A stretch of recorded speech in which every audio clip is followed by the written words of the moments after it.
ما نباید با زندگی شیراز اینجوری کنیم. به سختی 1-2 ساعت با اسباب بازیاش بازی میکنه، بعد همه لباس و اسباب بازیاش تو چنگ سد میفته. لازم نکرده مثل یه گربه مظلوم بیای تو اتاقمون و الکی بهمون محبت کنیم.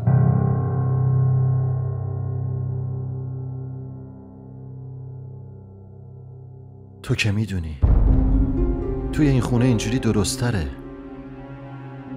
مامان تا وقتی من بهش ثابت نکنم که شما رو دوست ندارم باور کن راضی نمیشه.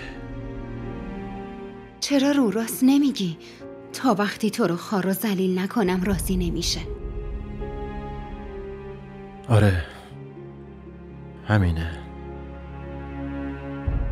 اما اگه اینجوری نکنم اون وقت همه روز سرکوف میزنه. 2 خواهرام هم باش هم دست میشن. اگه به حرفت گوش کنم همش دچار مشکل میشیم. پس بهتر نیست که 2 حرف تو بزنم و اونا رو ساکت کنم. میدونی که خیلی دوست دارم. این دوست داشتن تو نخواستم. تو خجالت نمیکشی؟ با وجودی که تو هستی ولی دارم مثل یه بیوه زندگی میکنم. با وجود یه پسرم مثل یه بیکس، مثل یه یتیم به نظر میرسه. نکن این کارو.